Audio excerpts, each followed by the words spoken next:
right. Thank you, everybody, for joining us. This is our third video where Jake and I are interviewing comic creators. This is our first official indie comic exchange interview with Pat Higgins and his Pulp Bytes. We've also sent a copy of Turbo Pit Fighter teaser to Pat, so he has that with him. But we're just going to spend an hour today talking with Pat about being an indie comic and the industry overall. We're going to try to keep each segment about 15 minutes long. The first segment is going to be about making comics. The second segment is going to be about getting an audience, and then the third is going to be about the future of comics. And those are just kind of rough little things to use topically. I am going to play moderator, so nobody has to feel like this thing's going to go on forever. Though, if it gets really good, we're going to let it keep going. But with that being said, Pat, thank you so much for joining us. We have a bit of a history together when it comes to comic books. And I'll let you talk about that if you want. Sure. But for the most part, you've been at this thing for quite a while. 2017 was your first book, which was called Android's Bewildering Conflict. And all the way up to now, you have the trade paperback of Pulp Bytes. Is that out right now at Scout Comics? So the trade comes out a month from now, 30 days from now. So it's August 27th now. It comes out September 27th. Right, okay. So that'll be out through Scout Comics. And they distribute through Simon Schuster, so it'll be available at, Amazon, Barnes and Noble, all the other bookstores that are still out there, as well as comic shops. They can get it through Diamond and Lunar. Nice. All right. Well, we'll get to them when it comes to getting that audience, because they're obviously doing a lot of that for you. With that being said, let's go ahead and just jump right into Pulp Bytes.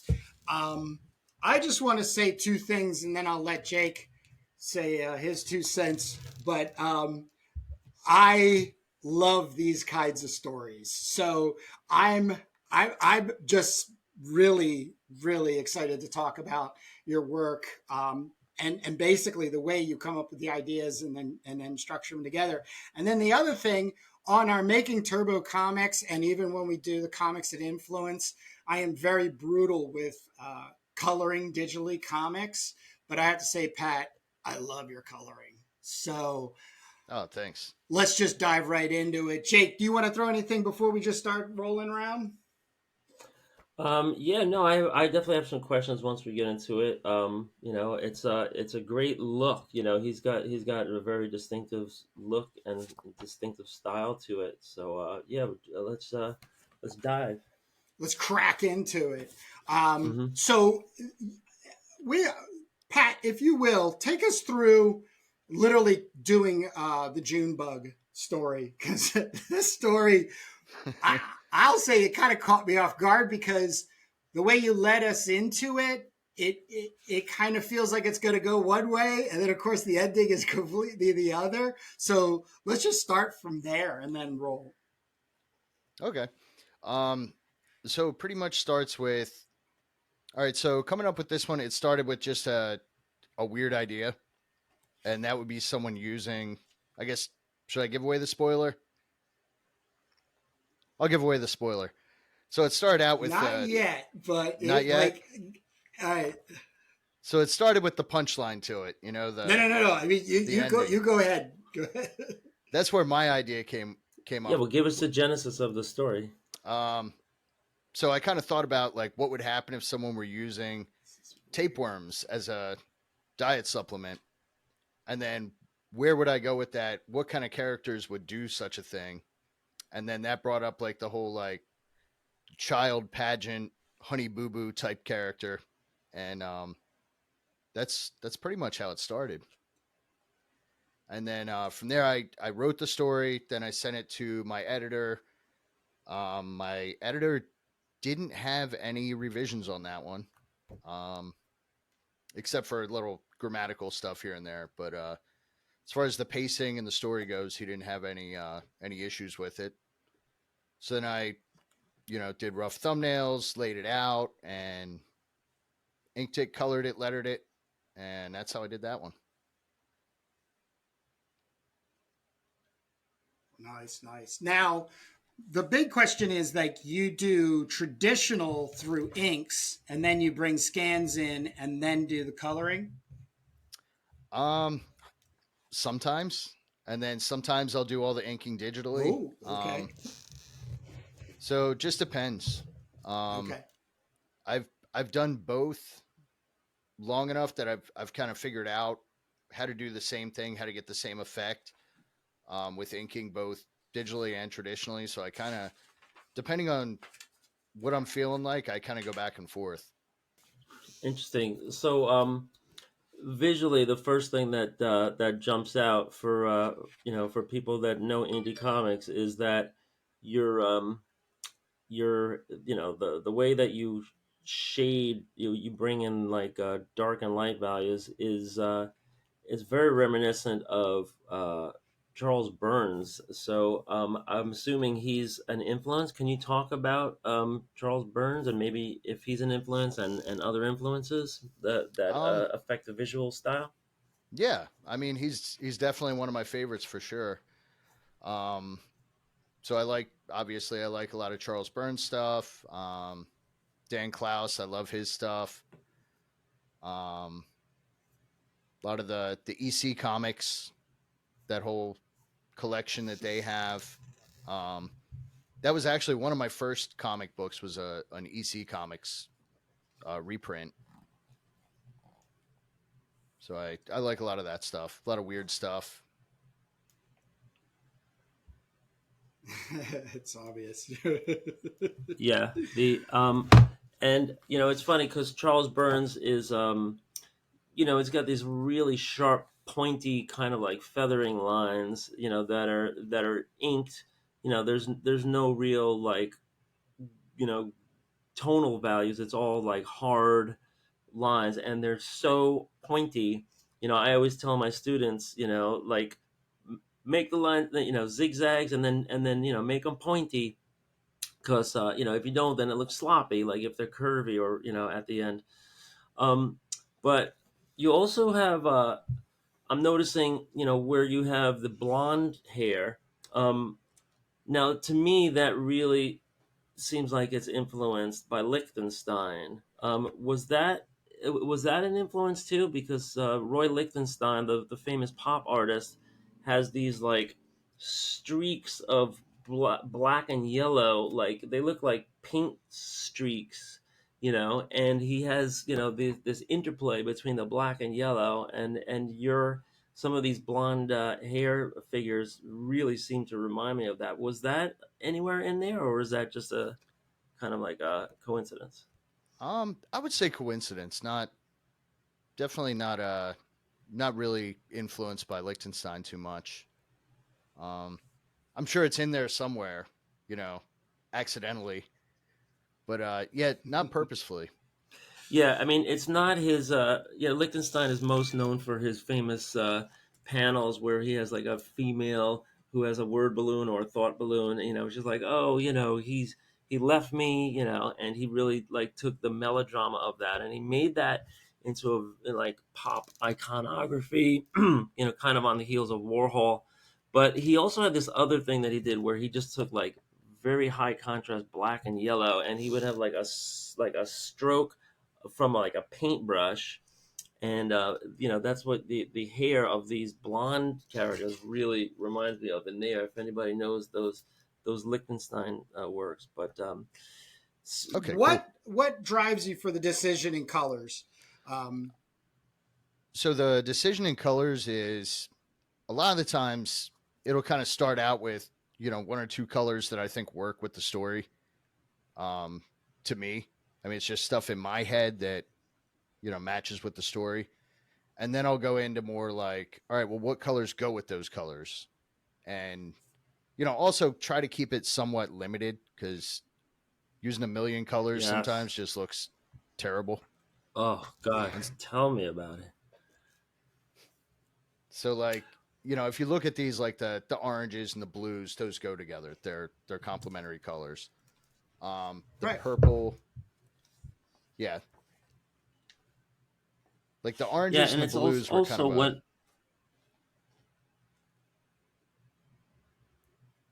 What were you saying?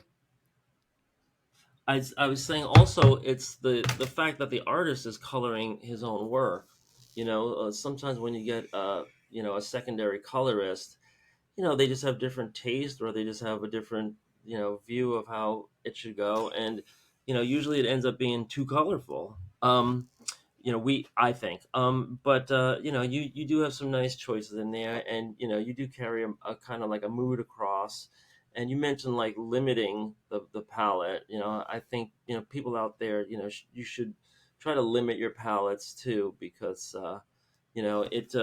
it can be distracting. You want the story to really engage people, and you want them to like dive into it without being distracted. So really like your coloring on this. Talk about those halftone dots. They're really noticeable. And is this like a filter, or is this like an effect? Talk about the process. Yeah, so those are actually brushes from, oh man, who was it?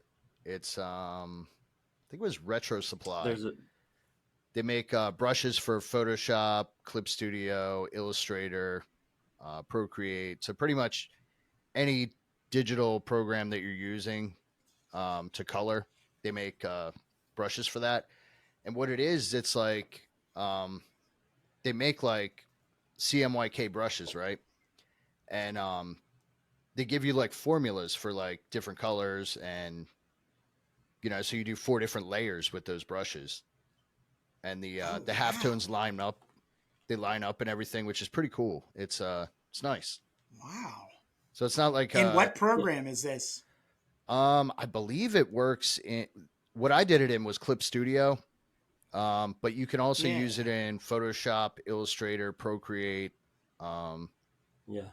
I think that might be it. But that's still, I mean, that's to be able Wow. to use those in all those different applications is pretty nice.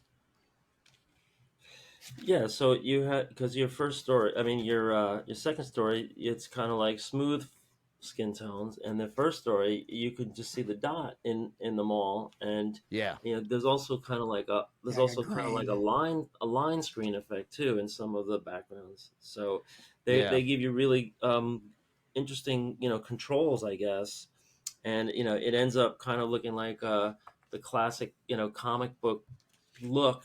Those dots are much bigger, and sometimes you even have like the moire effect, like I see in this guy's shorts right Yeah, here. it's like Charlton comics. yeah, their, yeah. The their screens are in There- at the right angle. Somebody should put a set of brushes and screens and everything just called Charlton Comics. So and then work from there. yeah, the second one. I mean, that's kind of the fun for me of doing like an anthology like this, where it's different stories. Is I can kind Yeah. of play around and do different things. I just wanted to do something different with this story, so I didn't do the heavy halftones on it. It was more like let's make it a little Right. smoother.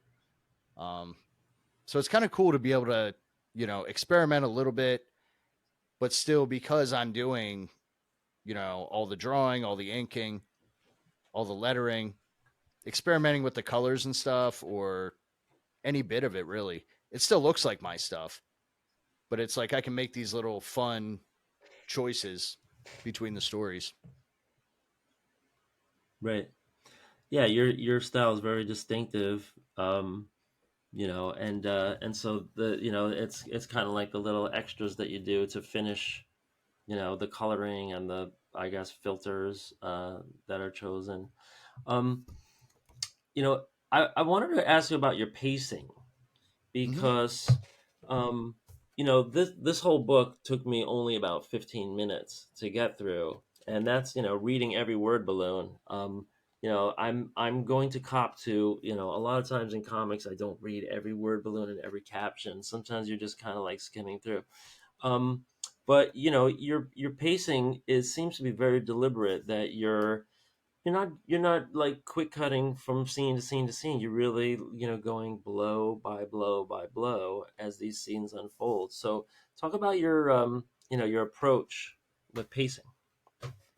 Um, so as far as the pacing goes, I mean, I guess everything about it, um, from the writing, the pacing, the art, it's just kind of like it's how I see it in my head and what I would want to read. Um, Mm-hmm. so it's kind of like this is like my ideal thing. Obviously, then it's not for everybody in that case because it's like my ideal of like what I want. Um, but yeah, I mean, it's the pacing that I have in my head that I think, when I think of the story in my head, that's kind of how it comes out. Right. No, it's kind of like a maybe like a characteristic of your style too that comes out. Some people Yeah, jump around a lot. You just and they when and there's also kind of like an order to it, or like a repetition when you see the same face on the same page. It's kind of like a cinematic that way, and you feel like you're really in the scene. yeah, yeah. Like I guess So cinematic's probably a good way to think of it because I do kind of play it out like a movie or a TV show in my head, and that's kind of how That I was going lay to it be my out, question. yeah. Yep, yep. which Because is probably obviously there's the Black Mirror's influence, oh you yeah, know, Twilight Outer Zone. Limits and stuff, yep, Twilight Zone, Yeah. so and they have that's the thing that you are mastering, from just my own perspective in really loving these types of stories, Pat, is that the pacing is really the key. The ending, the payoff, if you will, is always the O. Henry twist, which it has its own um, reward. But to kind of get, especially from like the setup, like terms and conditions and like, these, and then, yeah. you could easily, I thought when I went back, I kind of went, oh, you could probably cut out like 4 pages. Nah, nah, nah, nah, nah, nah. He can't, because this is It's the great. yeah, it's the little And you stuff. and you've hand drawn it, like you've not jumped completely into like a computerizing, so that it stays on that same level, with the pacing and him constantly going back to the app and the time running out. Oh man, And the it's messages so change good. each time on I that. exactly. Yeah, Yeah, I because know. you're I trained. kept going back. I kept going back because I was missing that, and then I kept going back to that. Yeah. This was really a nerve wracking scene to read. Because like I said, the pacing is deliberately slow, and so it's like time is wasting, and you're just like screaming at the page, like, "Go get your freaking kids." Yeah, exactly. No, it's true. It's true. Yeah, I like I said, it's there's you gave us a sneak peek to the trade, and there's one in particular story where it really, the thing I love about these kinds of stories is immediately I always make up my mind. I'm like, oh, well, this story is going to be about blah blah blah blah blah, and you let it, you lead us through, and then of course it has that detailing and flip to it. But yeah, I just think it's so well done. Are you planning on staying in this Pulp Bytes mode when it comes to work? Comic wise? Um, I've got a couple different things going. I'm working on volume Right. 2 of Pulp Bytes right now. I'm about halfway through that, Oh, and wow. Oh, wow. I've Nice. also got what was the other? I've got a pitch that I'm doing that's completely 100% mine. That I'm still that's in like the early stage. I'm Right. also getting ready to get a pitch out for one that I'm working on with another writer, and that one I'd be Okay. doing the art. And then I just got an email right before I got on with you guys about a project that I'm doing with two writers. about a project that they're doing. So that'll be like a work for hire kind of thing. But yeah, Right. trying to balance it all. But Pulp Bytes is I want to at least finish volume 2 of it. Right. Nice. Now I have one question, and it's actually more of a request. But Okay. would you ever consider printing the like a variant copy in black and white? Possibly. I think that would be a cool idea. I do too. I once again, you've got me with the colors. I'm not. I love black and white comics, but my brain when I go through your work, Pat, it to see it like Charles Burns sees it, just to and then have it bounce back to no, this is Pat Higgins. It would be super interesting to see what the thing. And that's one of the other things Jake and I talk about a lot in Making Turbo is, about the industry overall, is that you have all these variant covers, yet very rarely, if any, times does anybody do an interior variant. Because and Jake brings this up from his printing past, is that you can take plates out and you could make a black and white copy and blah blah blah blah blah blah. Now, print wise, it can be like printing T-shirts. It's different sizes. You don't know if you're going to sell as many as one or the other and stuff. But on the print on demand, it could be served as a kind of a treat and encourage individuals like myself, as a black and white indie collector, to dip his toe in. So what do you think? Yeah, I think you and I were talking about that one night at Yep. it was one of the art shows that we were at. And Yep. yeah, I wish places would do that. Like just like you were saying, take like one plate out and it would give it like a whole different feel, different look. One of the cool things I can't see you losing anything. I actually see it gaining if like the yellow plate was taken out of this, and like just because the stark contrast you already have in the black and white graphics, it just my brain goes. "Ah." But go ahead. I'm sorry. Yeah, I think that would be really cool. But I was gonna say what that made me think of is one of the things that Scout does is they're big on like the collectible end of things. So they do a lot of the variant covers and stuff. But they've also started doing printer plates where they work with their printer and they get the printer plates and sell those off as collectibles, which I think is kind of cool. Oh wow. Yeah, I think that's like that means they're doing traditional offset. That means they're not doing digital presses, right. because digital presses has pixel based, like movable pixels now. And it's good to see that there's still some old fashioned litho. I guess those would be web presses.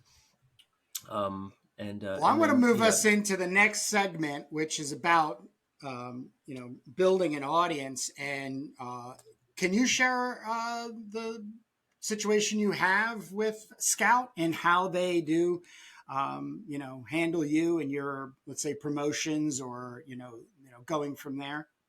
Yeah. So with Scout, I own the IP for the book, obviously. Which, I think that's if you're going to go with a publisher, you want to go with one where you're not just selling your stuff to them. It's kind of like Right. there's an agreement between us where I get this much royalties, they get that much royalties, they pay for the printing, and then we go from there and get it out there in the world. So to me, I see that as more of a mutually beneficial agreement than, say one of the big guys like Marvel or DC, where it's like, if you're working for them, they own that stuff. They own everything. Right. But as far as right, but there's also some promotion that's Right. built in, right? I mean, you're looking there, you get your little thumbnails listed in all their magazines, right? And right, they're doing conventions all the time, so What else do you get as a scout artist? Yeah, so they're obviously doing a lot of conventions. They're at a ton of conventions. So that gets me, I don't travel a bunch for conventions. Like I'll do like Philly, New Yeah. York, Baltimore, like close stuff, like where I can, Yeah. get there. Maybe sometimes I got to stay a day or two. Um, but they're all over, so it obviously gets to more conventions than I can get to. It's also listed on their website, which, they've got an audience for their other books, so they may see that and want to pick my stuff up. There's also the fact that it's listed in um, Diamond and Lunar, so it's going to get distribution to comic shops everywhere, which is Mhm. awesome. And then also with the trade paperback, there's the Simon Schuster stuff, so that gets an even bigger audience. So it's like that's all there, but then there's also, if it wasn't for the combination of that with, I also have to, still do my own promotion. I can't just sit back and expect things to happen from just because they have an existing audience. So it's kind of it is a balance, I do as many conventions as I can do. I also do a lot of small show stuff if they're local. Like yesterday, I did one at the frame shop down the street, and that was Right. cool. It's just Right. a How was small. that? It was cool, man. It was good because it's like it was a lot of people. All the people doing the show were people that I always see at those art Right. shows. So you probably knew Right. everybody there as well. So it's always good to talk to those people, especially if you Right. haven't seen them in a while. So, Yep. but yeah, it was a good show. Yep. So with social media, what is it? Are you relying primarily just with Instagram? Yeah, I was doing Facebook for a while, and Facebook just got so full of stupid people, people I didn't want to talk to. Um, Yeah. Crap. yeah, yeah, crap, misinformation. I just got I got tired of seeing the Algorithms. same 8 people post these articles that like have no basis in reality. A lot of conspiracy Exactly. theories. Exactly. So yeah, The two of them, you unfortunately, know. yeah. So I ditched Facebook, and Instagram I think is more fun anyway because it's pictures. We make pictures. I like looking at pictures. Yeah. It's more visual, although it's gotten way more video centric lately, which is fine because then I'll post process videos sometimes, like little time lapses and stuff like that. How about you guys? Where are you at What's with the social media? Um, yeah, I mean, I was, I do Instagram whenever I have something to show. But well, YouTube is pretty much where we've chucked all of our eggs into. yeah, but Okay. we have our channels on YouTube. Facebook once in a while. I usually use it for like family stuff mostly, but um, Twitter. Oh God, you can't even. Twitter has gone so downhill. It's amazing. Like it looks like it's being purposely Well, sabotaged. the other thing I want to bring up, and the link will be in the description, is Pat. You have an awesome website too. Oh, thanks. So thank you for being one of the few indie comic artists that I've cruised through the internet looking at their work on social media platforms and then can't get anything else in the way of specifics about the artist because they don't really have a website, if not having a specific website. So thank you for doing that because it just makes everything easy, like contacting somebody.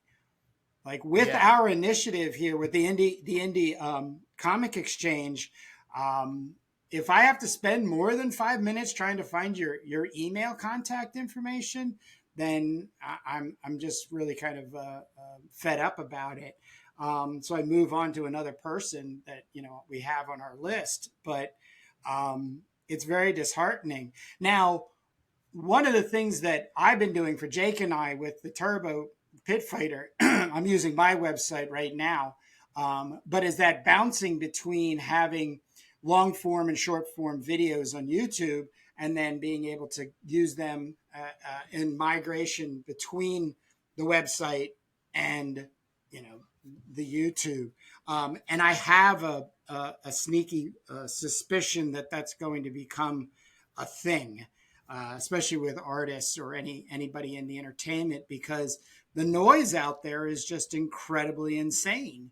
But if you can narrow something down like we have with, Turbo Pit Fighter and, our comics and influence, and, getting back into talking with independent creators, yeah, it's one thing to be able to reach 100,000 people, but if we reach like 10, Yeah. where we're at right now, we're like, okay, okay. And our community is pretty popping, I have to say. So it's a lot of great conversations, a lot of questions, a lot of suggestions. So, and that's always something we're going on from there. So, yeah. Yeah, there really needs to be a social media platform devoted to comics. Agreed. I don't know if it's out there yet. Or like a tab or a channel. Yeah. It's pretty interesting. What I think people have tried Go to ahead. do it a little bit, and it's nothing really stuck particularly. Well, my 2 cents is that they think too large. Like, we all know comic books is a large landscape. We already know that, but we also know when indie comics come into play, it straddles between mainstream comics and, who's this guy and what's this story about place. And the entrance has to be, just going back to the beginning here, Pat, is that you're doing something very specific to an already established comic book artist, but you're taking your own trajectory on it, so you're depending almost for them, the people who follow, like, let's say Charles Burns or Dan Klaus, to then go, ooh, let's see if this works for me too. And most definitely it should, because those are two favorites of mine when it comes to indies. But once again, are the Marvel people coming after your stuff, or the I DC people? I don't know. That's a good question. Probably not. Which Right. goes back again to what I was saying, and I'm sure you guys. I don't know. How do you guys feel about this question? So when I make stuff, I make what I want to see, which isn't always Yes. the smartest option. I mean, do you Hmm. guys think the Eh, same way? I think we should think that way. Like, I agree make what you completely, want. You're Pat. going to make the best Yeah, well, stuff that way. there's yeah, as Yes. an artist, as a creator, and it almost doesn't even matter what media you work in. There's always the tension between what's popular, and then and there's a subdivision of that, what's trendy, Correct. versus the art that you make for art's sake, and the art that you make for personal expression, and the art that you make to get things off your chest, or out of your brain, worms in your brain. And there's a balance to that. There's kind of like um, a Venn diagram, of that. And we talk about that a lot on our making of Turbo Pit Fighter. I do like to have a lot of action. I do like to have like a lot of fight sequences. Sci-fi stuff. But is that that's driven because I like to look at comics that have that. I like kind of like that gritty road warrior type of sequencing, where there's chases and you know interesting vehicles, and kind of like junky thrown together weapons, all kinds of like new interesting twists on things. um so making what you want to read, yeah, it goes without saying, you should definitely pursue that. But then, when you start putting stuff out, then you start to get feedback, and that can really influence, your work going forward. And it's there's always like a very tenuous balance of how to handle that. Some how many artists, musicians, visual artists are accused of selling out, quote unquote, Yeah. and and they kind of lose their core audience in exchange for like a bigger commercial audience. So these are all things that we grapple with, right? Yeah, because to answer the question directly is that's how art should be made. It's the artist who wants to see it, and then the artist's responsibility, if they don't have representation, is to get it in front of those who want to see more of that type of stuff. And I think once again, going back to the whole comic book industry, I know for a fact, just for everything I've been doing since 2015, has literally like less than a percent of the comic book industry. But my gripe is how do I get to these people and then keep a hold of them? And my regret for probably for till about 2 years ago was trying to uphold some kind of standard on social medias with the few people who I was engaging with. So right now, with the YouTube channel and my website, it becomes more about collecting them and then keeping them entertained. So and it is one of the other reasons for doing the comic book the indie exchange is, you're expressing exactly the same thing. And when I say express, it's in your work. But if you had 1,000 people giving you $10 a month, you're making more than a living. But it's getting to those 1,000 people through all the noise out there. So yeah, we're all in that kind of camp, and I think something's going to happen over the next year or two to really divide the get us outside of, oh, you made a comic book. I remember when I showed somebody, I'm like, yeah, I make a comic book, and they looked at the cover and went, oh, okay, and then they went inside. They were like, oh, so you don't do superheroes. You don't do Yeah. superheroes. And that's the thing that drives me absolutely bonkers. Comic books, Marvel DC. Marvel Yeah. I think DC, I can't stand it. I think it's such a sad thing. I think one of the things that I get that I feel like I have converted a couple people that I expected to not be into it.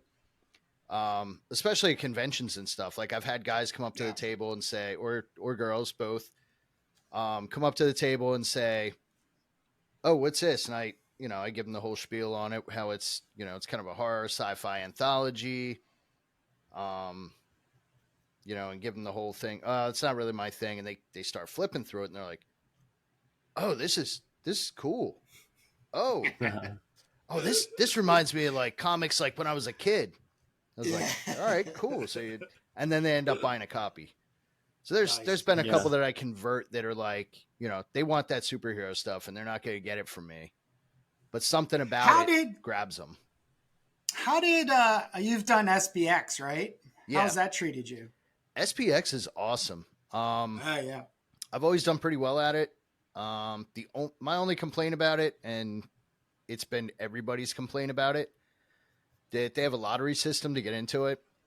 Yeah. So you put your name in, and you might get it, you might not get it, unless you're, you know, I'm sure if you're somebody, you just get in. You Jamie don't have to do Hernandez lottery. Yeah, or Jaime Hernandez. yeah, yep, Dan Klaus. yeah, Charles yeah. I don't Burns. think I don't think Dan Klaus is doing the lottery thing. Yeah. Well, let me move us into the final segment, which we're already inside, which is the future of comics. And let me kind of twist the question on you, Pat, which is how would you like to see the future of comics unfold as we have this heavy sense of transition going on with, God only knows how many AI comics we're going to get inundated with. It's going to cloud up the make more noise and static for us to get through. What's your wish list? Well, just to start with the AI thing, I think it's going to take a very, very long time before AI, or if ever, that AI can do what we can do. Yeah. Like it, I think it'll be great for weirdos like us that like how did you think of that? Well, AI can't do that. Um, AI can't think of the weird intricacies and No. nonsensical things that we think are funny. It can't do that. and it still Nope. draws hands with like 8 fingers on them. So Yep. Yep. you can't replicate Well, what people can do. yeah, but once we make it, somebody's going to feed it into AI, and then it'll be able to, like, Yeah. in the future, like, you know, make me a comic in the style of Pat Higgins, you know. I If it can do that, then I'll start doing it. Ah, I hear a lot of artists say that. I hear a lot of if I could artists make say it that. if I could make it draw in my style perfectly, I would totally go for it. It'd be Yeah, so much well, easier, you know. No, but seriously on that topic though, I think that is going to Yeah. stop um because there's I need to look it up because it was going a couple months ago. I didn't see where it ended up or if it did end up yet, but Getty Images was going after one of the big AI Yeah. software companies. Um, so I think with somebody that big, Getty's got money. Getty can go after them. Yeah. And Yeah. if there's going to be anything, any kind of progress made as far as copyright goes with AI, it's going to be a big lawsuit like that where somebody's going hard. Um, what I what I'm unsure about, I need to look into more is Adobe and their AI stuff. Are they able to farm our stuff that we're making, or is it No, they're just from using their their? stocks. So They're it's just only using their from Adobe Yeah, stocks. stock. and Okay. Yep. Yep. Yep. right, and Which is don't think that, limiting. guys, Yeah. don't think that Getty, is against AI. They just want to get their cut, Oh yeah. Heck yeah. So, the Adobe product where you can just start typing descriptions and they start, making pictures and revising pictures again and again.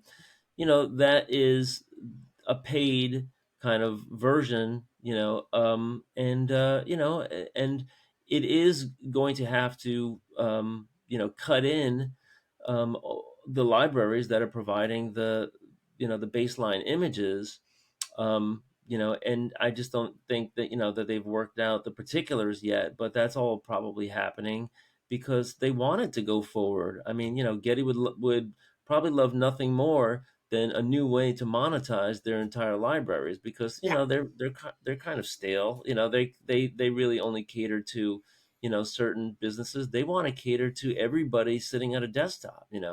Yeah. So, there's going to be a lot of twists and turns, and I think humans, real humans, we gonna have to be nimble, and keep making adjustments, just like artists had to, make adjustments when photographs were invented, and this is just the next, big technology that's coming down. So these are always interesting discussions, um, but I think the future is really unwritten because AI might have a lot of unintended consequences. That nobody, that we can't sit here and predict right now, but the marketplace will eventually bring about. So, Pat, where do you think it all ends up, and how do you wish it to end up? Um, I have no idea where it's going to end up. Where I'd like to see it end up is indie comics continue to grow as they have in the past few years. Because I think shows like SPX, those are those are popping up like all over. Like there's PCX in Philly. That's a really great show. Um, all over the place. There's like a bunch of small shows that are just like really awesome. Like you'll go there and you'll find stuff that you're not going to find anywhere else. So I think if that continues the trend of more indie comics being out there, I think everybody's just going to keep stepping up their game and making cooler stuff, and that's my hope at least. Yeah, I mean, I think we it's always a struggle, for the independent creator. Sometimes they're full time, sometimes they're hobbyist, sometimes they're semi. Um, to be able to support themselves from their art without the big gatekeepers, whether that's a publishing company or a distributor or I mean, even, just shipping charges. I mean, there's always, all these obstacles for us to be able to reach our audiences. And, wouldn't it be nice if there was like, this great utopia where people, can sit there and create and create and create all day and support themselves. But right now it's kind of the way it's been, for decades. Is, you gotta go through an editor and a distributor, and otherwise you gotta hump it and do it all on the independent, circuit, and that's very hit or miss. There's a lot of work involved. So I keep in my mind dreaming about this great big, platform, where people can put their stuff on and reach, really wide audiences and start selling. But we're not there. We're not there yet. Yeah, Yeah, I think I actually am. I'm the opposite. I want smaller catered uh, uh, app or website or social media or whatever it is, because I think the issue is there's a large assumption going in, and then people get lost going into large platforms. I think even YouTube, it has a huge issue. But one of the nicest things, I use Squarespace for my websites. Um, you already get 30 minutes of free video, and then be able to get more hours worth of uploading your own videos and creating your own platform is right there, but it's going to also be around the corner, just like you know cloud drive space. You know how that was like a very very expensive. Now they give it away, or it's 99 cents for terabytes and stuff. But it's not that everybody's going to just go after said uh, specific types of indie comics, but even with going into a landscape where you can pick, 70s black and white, Outer Limits, Dan Klaus, John Buscema. Like if you were able to get through that, even if it was images, like if you clicked images and then it brought you then to seeing more of those pieces, but then also be in like a catered library where when I'm in Pat Higgins space, I'm really in his space and I can spend some time, um, you know, getting to know your work. But I think one of the things that's definitely blown up with social media, it's about getting to know the artist. And that's where I think those things need to be really, in a wishful way, let's say consolidated and made easier than, like I said, right now we're looking to engage other indie artists, and you're jumping around from an Instagram account to a big cartel to a Substack and then maybe a YouTube channel, but I can't find how to get in contact with you. yeah, That's what needs to get condensed. I think going back to what you were saying before about the websites, though, I think if people are serious about stuff, they should have a website. Yeah. Um, I mean, like I've had a website like forever, and it's because if you want somebody to email you, for work, you kind of need to have contact information out there. Yep. But I'm a big No. proponent of make it easy for people. Have a page Yeah. right there that says contact, and people can contact you. Yeah. No, you do it Yeah, very well. You do it very well. Thanks.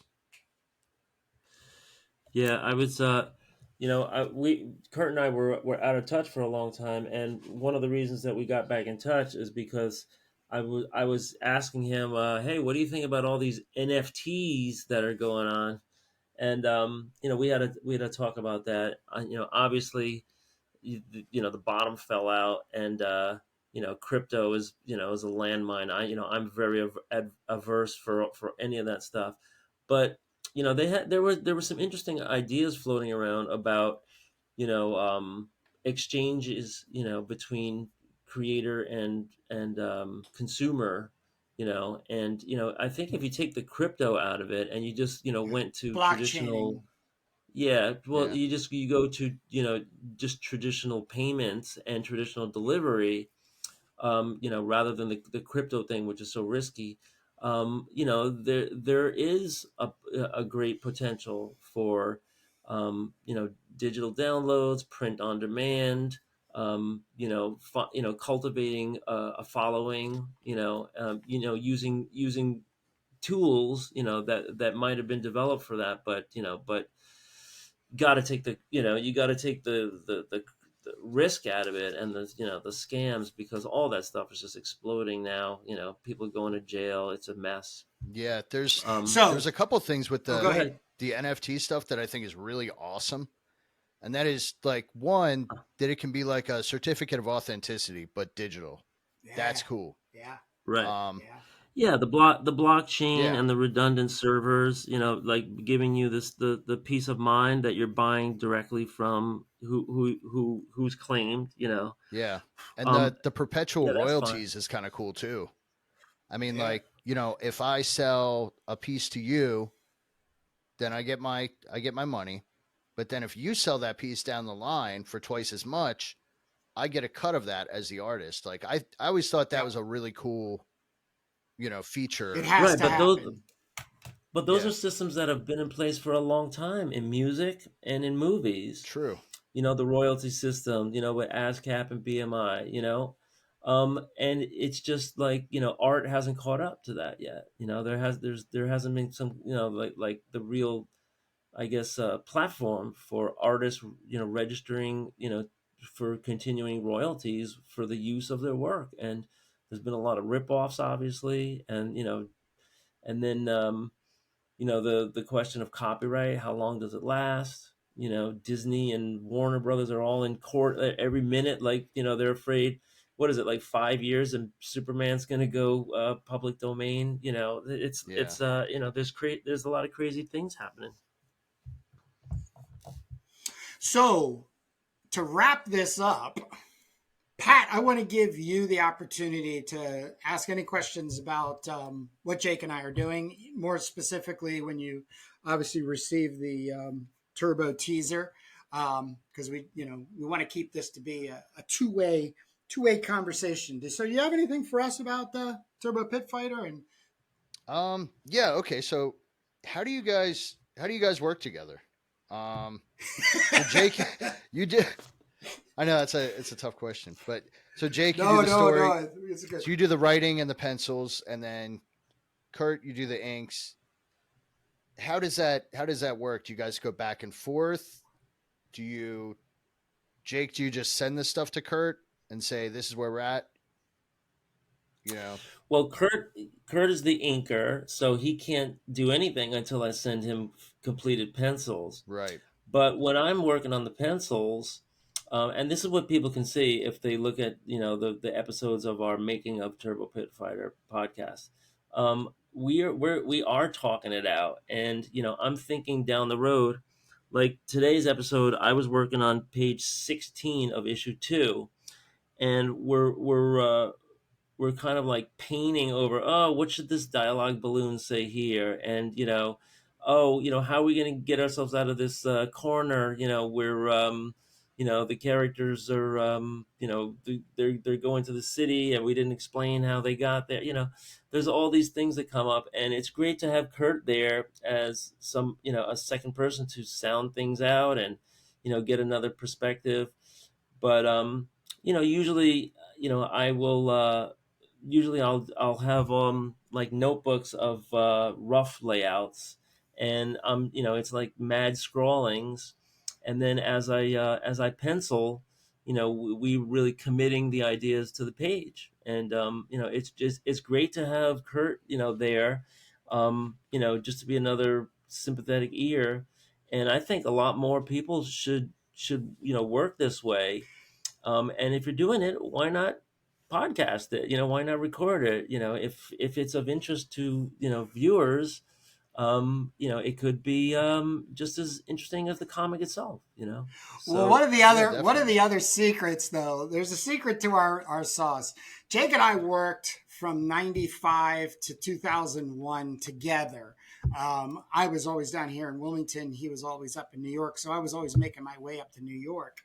We have a prior history. So we've hammered out all of, even when we dispute on making a Turbo Pit Fighter podcast, we even end up just laughing at the end because we already know what the other is why the other is taking that position, but we also know what the greater value of in conclusion to get the project done, because that's how we were making our living. But when Turbo was penciled, Jake had issue one penciled. He was to deliver him to me, and then both of us were experiencing some big changes in life because we were 30 years old, and we said we're going to take some time apart, and then it literally, I was sitting in the Wegmans having breakfast on a Sunday morning, and my phone rang because I've had the same service provider since 1999, and so Jake's number was saved in it. I said, "Oh," I literally went, "Oh, it's Jake. I wonder what he wants." It's like, "Hey Jake, how's it going? Hey Kurt." It was like we just talked and done something the week before. So we're at a great advantage to anybody who has not obviously had the relationship.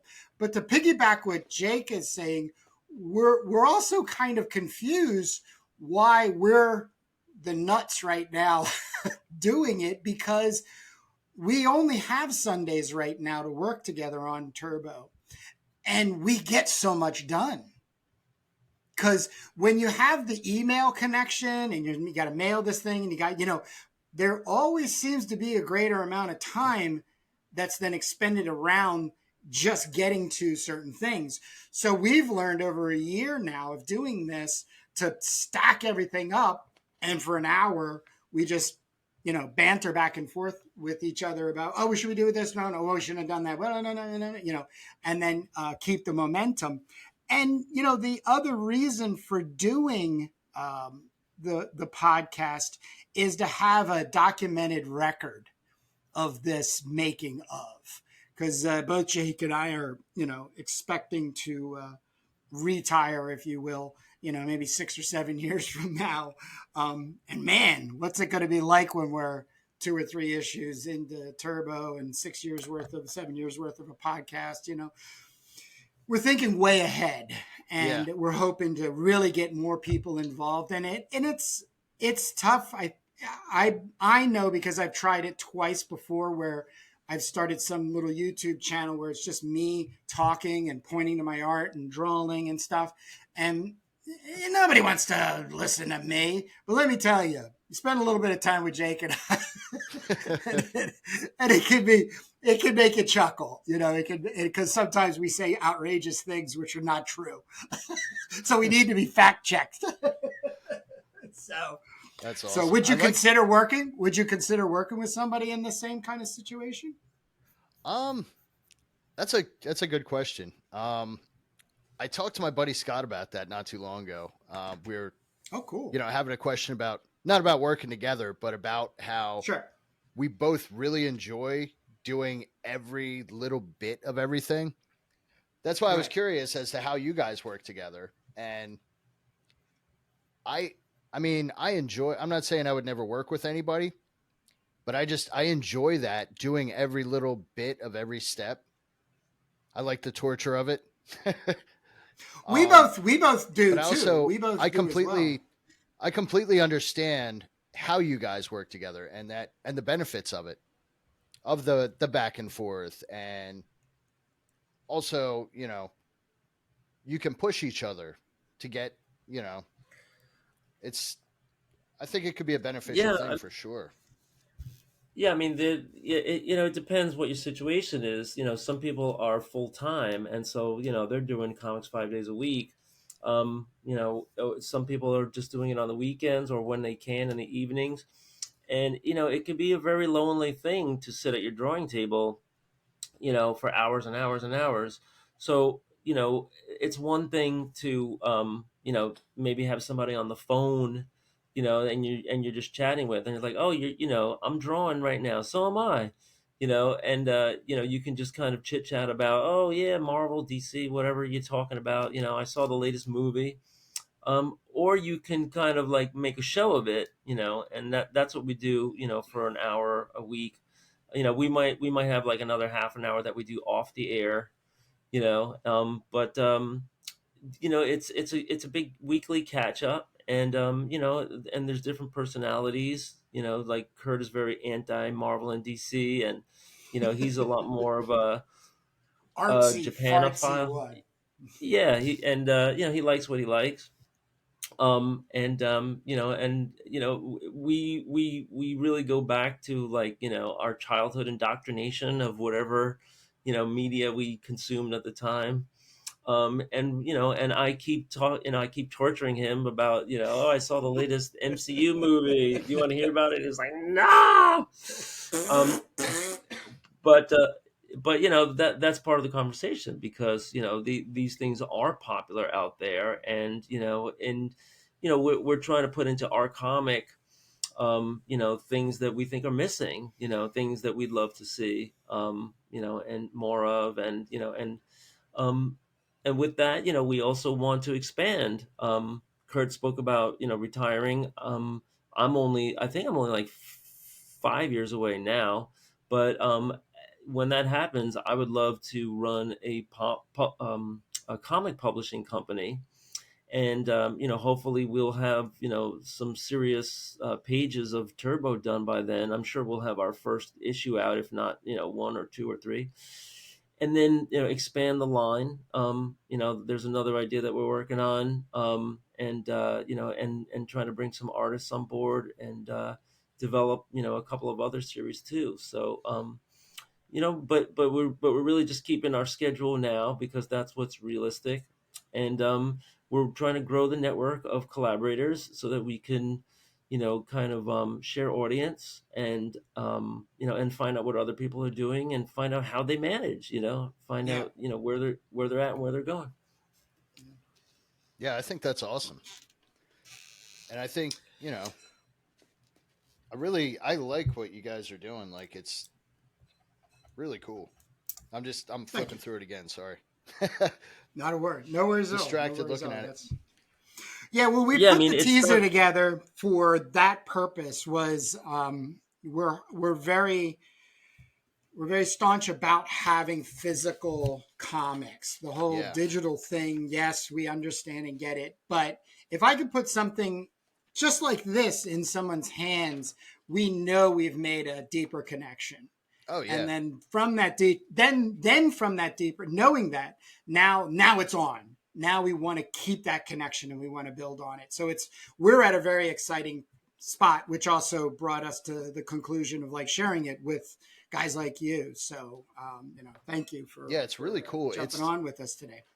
it's got like I don't know, it reminds me of like so many different things, but I'm glad like it's not one specific thing, if that makes sense, because I hear you. it's kind of like all those influences that you've got in your head all put into one thing that makes a new thing. Like, to me, Yep. that's what style's Right. all about, is like it's all your different influences and all your different things that you like mixing up through your head and coming out the way they do. Yeah, we're very honest about it, as we're drawing stuff, and we're planning out the story. This is intended in the end to be a graphic novel that will be comprised of six individual comics, of about 30 pages apiece, um, all story, no ads. And there's a much longer, story to it, which is going to culminate in, like, the biggest pit fight of all. But along the way, there's all these flashbacks, and how did the world get this way? And when we first sat down, it's like, oh, I want to do a post-apocalyptic comic because my favorite movie is Road Warrior.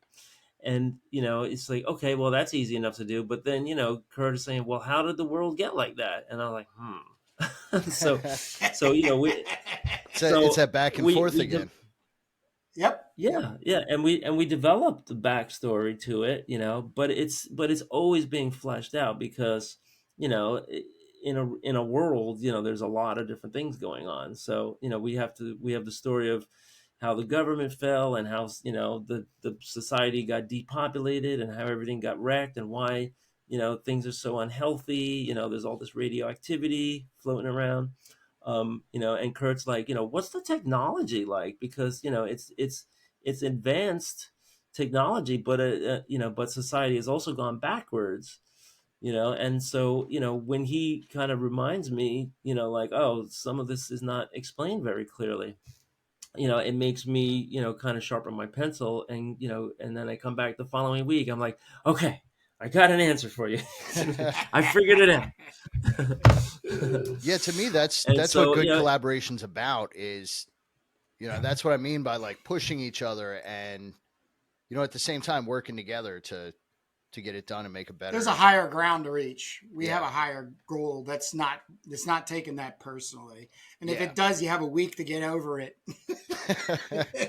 Well, I think none of us. sometimes we have to act out as if we're arguing, harder than we actually are, because I'm very easygoing, and we got to make it, we got to do it for the camera a little bit. You got to put on the show. Yeah. But yeah, I think we all have to have tough skin. But we're very transparent. We all have to have tough skin What was to that, Pat? accept criticism. Yeah. Oh yeah. Oh yeah. Oh yeah. And that should drive you too. Yeah. Whether it's to hunker down and stick to your guns, or to make some adjustments, and once again, going back to that audience feedback loop, and keeping your audience happy, but also being able to, drag more people in. So do you have anything else for us, Pat? I don't think so. All right. No, you're working on Pulp Bytes them too, and you have a couple other projects in the work. We hope that you can come and update us when you get some more. We'll bug him. We'll bug him. We'll definitely bug him, because we're definitely not doing this for the one and done, and the SEO, because Pat Higgins is growing big right now, so people will be hunting down this interview. Pat, did you get? Wait, I have to ask, Pat. Did you get any kind of endorsement deal with Higgins Ink? Because that's the best ink. The Black Magic. I got it right here. Funny enough. Funny enough. Yeah. I'm actually. Really? Yeah. Funny you should bring that up. Wow. That's awesome. So it started with like a joke on Instagram, right? Like I was using some Higgins ink, and I was like, oh, I'm going to tag them and like, hey guys, if you ever want to work together, and we ended up, I was the Higgins, part of the Higgins drawing team one month, and then we did it again. And then right now I'm part of their drawing team for August, September, and October this year. And there you go, the Higgins. That's ink. great. And folks, if you're curious about what the best ink is, without a doubt, it's Higgins Black Magic. I would endorse them too any day. This stuff right here sucks. It's watery. It's watery Panther pants. But yeah, this stuff is great, and it's like, it really lasts the test of time. Like this has been sitting in my drawer forever. Just shake it up, and it's as good as ever. All right, I got a story. So that's really that. Go ahead. I got a story for you about how it lasts. Let me pop my camera on real quick, and I'll show you. So this right here. Hopefully we don't. Yeah. Oh boy, you got the jumbo size. So I'll turn my camera back off so we can better quality. But so that bottle of Higgins is 80 years old. A buddy of mine, a buddy of mine found it at an antique shop or something, and got it for me because it said Higgins. And so I looked it up. I did some research, like found like when that logo was in use, and it was like, I think it was like the mid 40s. And of course I was like, all right, I gotta. This thing's still full. I gotta like crack this open and see if it still works. And cracked it open and did some stuff with it. It still worked. I will say it wasn't as black as Black Magic is, but it's also, I'm sure some of that pigment degraded. Was it clumpy on the bottom? Probably. I can't see to the bottom of the glass. It's kind of like stained. Right, but you got to give it a good shake, right? Oh, I gave it a real good shake. Wow. So where are they headquartered? That is a good question. I don't particularly remember. That's interesting. They're owned by Chart Pack now, which Chart Pack is they do like how do you pronounce it?